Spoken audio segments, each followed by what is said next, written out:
Welcome student. Lockdown ई पाठशाला DC Ramgarh में आप सभी का स्वागत है। मैं Arjun Kumar, PGT physics from +2 high school Dimra. हमारा आज का टॉपिक है universal law of gravitation and acceleration due to gravity. Newton's law of gravitation यह नियम बताता है कि इस संसार में कोई भी वस्तु किसी दूसरे वस्तु को एक बल से आकर्षित करती है जो दोनों वस्तुओं के द्रव्यमान के गुणनफल के समानुपाती तथा दोनों वस्तुओं के बीच की दूरी के व्युत्क्रमानुपाती होता है। जैसे हम देख रहे हैं, ये द्रव्यमान m1 द्रव्यमान का वस्तु, ये m2 द्रव्यमान का वस्तु, जिन दोनों के बीच की दूरी r है। m1 पे लगने वाला बल F12 है, m2 पे लगने वाला आकर्षण बल F21 है। दोनों बल बराबर और विपरीत दिशा में है। Magnitude of gravitational force F that two particles of masses m1 and m2 are separated by distance r exert on each other is F is proportional to m1 m2 upon r square। तो proportional को हटाने के लिए एक proportionality constant देते हैं, F equal to G m1 m2 by R square, जहाँ पे g यूनिवर्सल ग्रेविटेशनल कांस्टेंट है जिसका मान 6.67 इंटू 10⁻11 न्यूटन मीटर स्क्वायर पर किलोग्राम स्क्वायर है। Acceleration due to gravity, force of attraction exerted by the earth on a body is called gravitational pull और gravity। पृथ्वी के कारण किसी वस्तु पर लगने वाले आकर्षण बल को गुरुत्वीय बल कहते हैं, और किसी वस्तु में पृथ्वी के गुरुत्वीय बल के कारण उत्पन्न त्वरण को गुरुत्वीय त्वरण कहते हैं, जिसे g से डिनोट करते हैं।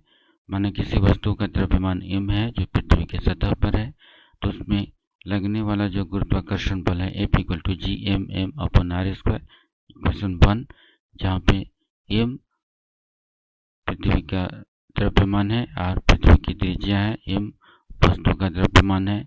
अगर g गुरुत्वीय त्वरण है तो वस्तु पर लगने वाला बल F equal to mass into acceleration means F equal to mg, equation 2। अब समीकरण 1 और 2 से mg equal to G m upon R square और g equal to gm upon R square. Acceleration due to gravity एक vector quantity होता है जिसकी दिशा पृथ्वी के सेंटर की ओर होता है।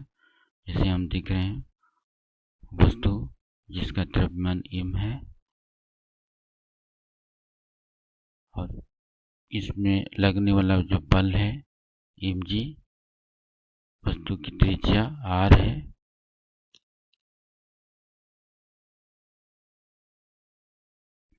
एक्सेलरेशन ड्यू टू ग्रेविटी का मान निम्न 4 बातों पर निर्भर करता है: पृथ्वी का आकार, पृथ्वी की सतह से ऊंचाई, पृथ्वी की सतह से गहराई और पृथ्वी का घूर्णन। Variation of g with depth, पृथ्वी की गहराई के साथ g के मान में परिवर्तन। Acceleration due to gravity at the surface of the earth g equal to gm upon R square. Question 1, consider the earth to be homogeneous sphere of uniform density rho and radius r। पृथ्वी को एक homogeneous sphere मानते हैं जिसका density जो है एक समान है और रेडियस r है। Mass of the earth m equal to volume into density, तो m equal to 4/3 pi R cube rho. Substituting this value of m in equation 1, we get g equal to g into 4/3 pi r q rho divided by r square, और g equal to 4/3 pi g r rho। Equation 2, the acceleration due to gravity on the surface of the solid sphere, the radius r minus d of the earth, then g d equal to 4/3 pi g r minus d rho। Equation 3, dividing equation 3 by equation 2, we get g d by g 4/3 pi g r minus d into rho divided by 4/3 pi g r rho equal to r minus d divided by r equal to 1 minus d upon r। g d equal to g 1 minus d upon r। At the center of the earth d equal to r. So g center means acceleration due to gravity at the center of the earth equal to g 1 minus r by r equal to 0, means the value of g at the center of the earth is 0 if the earth is assumed to be a sphere of uniform density. However, the value of g at any point in the interior of the earth cannot be 0 if the earth is not uniform density.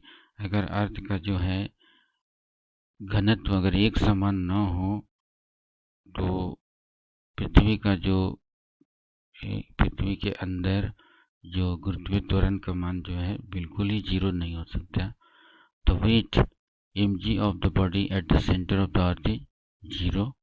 Decrease in the value of g with depth equal to g minus gd equal to gd by r. Percent decrease in the value of g equal to g minus gd divided by g into 100 equal to d by r into 100%. Variation of g with height. Acceleration due to gravity at the surface of the earth g equal to gm upon r square. Equation 1. Acceleration due to gravity at height h from the surface of the earth. तो हम यहाँ देख रहे हैं earth surface पे acceleration due to gravity g है. At height h पे देख रहे हैं इसका acceleration due to gravity g dash है. तो g dash equal to gm upon r plus h as whole square. Equation 2.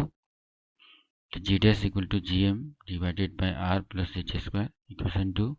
From equation 1 and 2 g dash equal to g multiplied by r divided by r plus h as a whole square. Equation 3 equal to g r square by r square. Equation 4 as r equal to r plus h. As we go above the surface of the earth, the value of g decreases because g dash is inversely proportional to r square. हम देख रहे हैं इस value से g dash equal to g r square by r square means g dash is inversely proportional to r square. जैसे जैसे अर्थ के surface से हम ऊपर की ओर जाएंगे एक्सेलरेशन ड्यू टू ग्रेविटी का मान घटता जाएगा.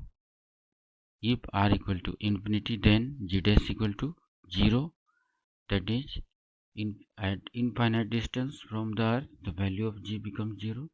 पृथ्वी से अनंत दूरी पर गुरुत्वीय त्वरण का मान 0 होगा. If h is much less than r that is height is negligible, मतलब ऊंचाई जो है नगण्य हो जाए in comparison to radius of the earth. Then from equation 3 we get g dash equal to g r plus r divided by r plus h as a whole square equal to g 1 plus h by r to the power -2. और ये binomial expansion से g 1 minus 2h by r होगा as h much less than r. Thank you.